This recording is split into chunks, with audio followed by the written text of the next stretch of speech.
stop right there. A black woman CEO was humiliated by her husband's rich family at a gala, and what she did next destroyed their empire. In the next few minutes, I'm going to show you why this story isn't just drama. It's a reality bomb about the black experience that nobody's talking about. But first, let me ask you, have you ever been underestimated because of who you are?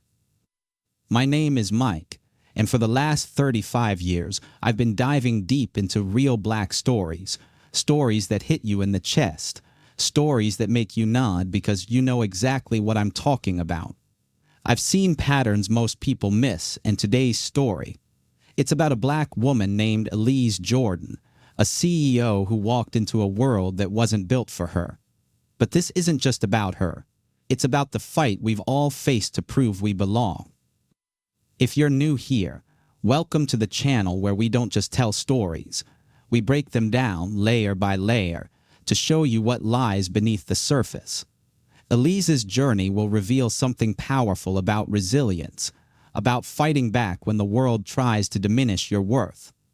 By the end of this story, you'll understand why her experience matters to every single one of us who refuses to accept anything less than the complete truth. Here's the setup. Elise Jordan, 42, is the CEO of Saltech Innovations, a company revolutionizing AI technology. She's built her name on grit, brilliance, and a relentless commitment to equity in tech. When Saltech partners with the wealthy Hamilton family's enterprise, she steps into their ancestral mansion, Oak Ridge Hall, for a gala celebrating the deal. The vibe: old money, crystal chandeliers, and a room full of people who don't look like her.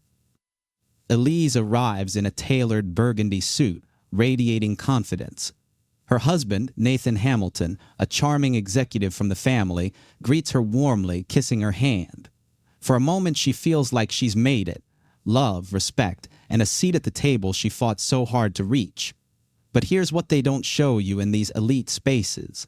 Nathan's mother, Margaret Hamilton, and his sister, Clara, are watching from the sidelines, whispering like vultures circling their prey. Clara smirks and says, loud enough for others to hear, Saltech gets a diversity boost, and Nathan gets a shiny new alliance. Convenient, isn't it? The laughter that follows cuts like a knife through the elegant air. This wasn't just casual conversation.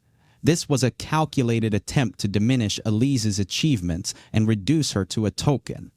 But they had no idea they were about to face someone who lived by one principle: always stand in your truth. Elise feels the sting of their words but keeps her head high. She's faced bias before: glass ceilings, skeptical investors, boardroom side-eyes that questioned her every decision. Nathan whispers, ignore them, but his voice shakes with uncertainty. He's caught between his love for Elise and his family's toxic legacy, walking a tightrope he never wanted to balance on. As the night progresses, Elise shakes hands with dignity, gives a flawless speech about how diversity drives innovation and profit and earns polite applause. But the glances persist: raised eyebrows, pursed lips, whispered comments. The unspoken question hanging in the air like smoke: can a black woman really lead this partnership? This is where it gets interesting, where the real drama begins. At the gala's peak, Clara approaches with a glass of red wine, pretending to stumble. The wine splashes across Elise's pristine suit, the stain spreading like blood across the fabric. Clara's cruel laughter echoes as cameras flash, capturing what was meant to be a moment of public humiliation. The crowd gasps, some filming with their phones, turning Elise's pain into entertainment. But here's what Clara didn't know.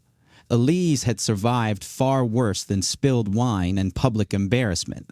She dabbed the stain calmly, walked away with her dignity intact, and locked herself in her suite. This wasn't the end of her story.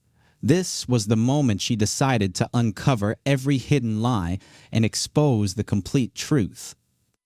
Now, this is the part most people miss when they hear stories like this. Elise's experience isn't just about a wine stain or a cruel sister-in-law's jealousy. It's about the systematic prejudice Black women face when we dare to occupy spaces of power and influence. Let me break this down for you. First, the Hamiltons represent old money, an elite class that's been gatekeeping wealth and influence for generations. When Elise walks into Oak Ridge Hall, she's not just a successful CEO. She's a living threat to their established order. Her presence forces them to confront a changing world where a Black woman can outshine their inherited legacy through merit and hard work. You know exactly what I mean if you've ever been the only Black face in a corporate boardroom, feeling the air shift when you speak up with ideas they wish they'd thought of first. How many times have we walked into spaces and felt our success treated like an inconvenience to their comfort? Second, Clara's wine spill wasn't an accident. It was a calculated power move designed to humiliate and diminish. It's the same microaggressions we face daily, dressed up as mistakes or misunderstandings. These moments are specifically designed to make us question ourselves, to make us shrink back and doubt our worth. But here's what nobody tells you about women like Elise. We don't shrink. Instead, she went to her suite, opened her laptop, and started digging into financial records, determined to uncover the truth. What Elise discovered in those financial records was absolutely shocking. Millions of Saltex research funds had been secretly funneled to offshore accounts. Consultant fees were inflated by 50% with no legitimate work to show for it. No-bid contracts were handed to Hamilton-linked shell companies like gifts to family friends. Elise compiled every piece of evidence, emails with damning conversations, inflated invoices, suspicious trust deeds, wire transfer records. She sent everything to her lawyer, Michael Reed, at Sterling & Cole, a man who specialized in corporate fraud and had seen this pattern before. But Elise didn't stop at gathering evidence. She planned her counterattack with the precision of a master strategist. This connects directly to our history as Black women. Think about it. We've always been strategic survivors, from Harriet Tubman mapping underground railroad routes to Shirley Chisholm navigating the halls of Congress. Elise's story is modern, but the pattern is ancient and powerful. Resilience and intelligence in the face of deliberate sabotage. Right now, in 2025, with Black women leading innovative startups and breaking barriers in every industry, this story hits different. It's a reminder that our fight for respect and recognition isn't new, but neither is our strength and determination. We've always found ways to turn their weapons against them, to use their underestimation of us as our greatest advantage. Elise knew that one premature leak could ruin everything, so she moved carefully, methodically, preparing to reveal the complete financial truth. This is where the story becomes deeply personal for me, and I know it will resonate with many of you watching. Elise's experience reminds me of my cousin, Tanya, who worked her way up to a senior corporate position, only to be constantly sidelined by well-meaning colleagues who questioned her every decision and competence. I know some of you have felt this weight too, being the only Black face in important meetings, carrying the exhausting burden of proving yourself every single day while others are given the benefit of the doubt automatically. It's mentally draining to always be on, to know that your mistakes will be magnified while your successes are minimized or attributed to luck. When Elise finally stood in that federal courtroom, facing Nathan's entire family, she wasn't just fighting for her company's stolen money. She was fighting for every Black woman who's been doubted, dismissed, publicly humiliated, or told she didn't belong in spaces she'd earned through excellence and hard work. Her lawyer, Michael Reed, presented thick binders of irrefutable evidence, detailed wire transfers, shell company documents, fraudulent contracts. The federal judge reviewed the evidence carefully, then froze the Hamiltons' assets, dissolved the partnership immediately, and ordered them to pay Saltech's full losses plus damages. Nathan looked completely broken, torn between the woman he claimed to love and the toxic family that raised him. Margaret's composed facade finally cracked under legal pressure. Clara's smug smile vanished as federal investigators seized their financial records, exposing years of hidden truth. But Elise, she stood tall in that courtroom, her voice steady and powerful as she addressed the gathered reporters outside. This legal action is about transparency, accountability, and justice, not personal revenge, she said with the dignity of someone who had never lowered herself to their level. That statement right there embodies the power of a black woman who knows her worth and refuses to be diminished by others' insecurity and hatred. She could have gloated, could have been petty, but instead she chose grace while still demanding justice. The Hamilton family's corruption made national headlines. Their business empire, built on decades of fraudulent practices, crumbled within months. Clara faced federal charges for financial fraud. Margaret lost her social standing and influence. Nathan divorced Elise, unable to handle the shame of his family's exposure, proving he was never worthy of her strength. But here's the most powerful part. Elise used the settlement money to establish the Jordan Foundation, providing funding and mentorship for black women entrepreneurs in technology.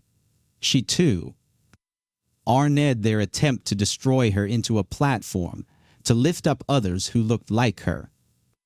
This story isn't just about winning a legal battle. It's about hope and transformation. It's about knowing that no matter how high the walls of prejudice and privilege seem, we can scale them with intelligence, persistence, and integrity. It's about community and solidarity, because when one of us rises above their attempts to tear us down, we all benefit from that courage and truth.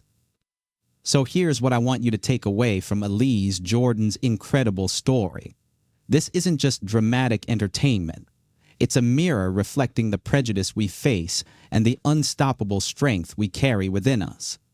The Hamilton Empire fell not because of luck or coincidence, but because Elise refused to let their lies and corruption define her worth or limit her success. 3 years later, Saltech Innovations is now valued at over $2 billion. Elise has been featured on the covers of Forbes, Time, and Essence magazines. She speaks at conferences worldwide about ethical business practices and the importance of diversity in leadership positions. The Jordan Foundation has funded over 200 black women-owned startups, creating thousands of jobs and generating millions in economic impact. Meanwhile, Clara served 18 months in federal prison for financial fraud. Margaret lost Oak Ridge Hall to creditors and now lives in a modest apartment, her social influence completely destroyed. Nathan tried to reconcile with Elise multiple times, but she had moved on to someone who appreciated her strength from the beginning. This story proves that integrity and courage can topple even the most established systems of power and privilege. When we refuse to accept less than we deserve, when we stand firm in our worth, when we use our intelligence strategically, we don't just survive their attacks, we transform the entire landscape. Elise's victory wasn't just personal. It was a victory for every black woman who has ever been underestimated, and that's the most powerful truth. But this incredible story is just the beginning of what we need to discuss. Next week, I'm breaking down another powerful narrative, a black entrepreneur who turned devastating betrayal from business partners into a billion-dollar empire that now employs thousands. Trust me, you absolutely don't want to miss that story because it reveals strategies we can all use. I want to ask you something important. Have you ever had to prove yourself in a space that wasn't built for people like you? Have you faced microaggressions disguised as accidents? Have you been underestimated because of your race or gender, only to prove them completely wrong?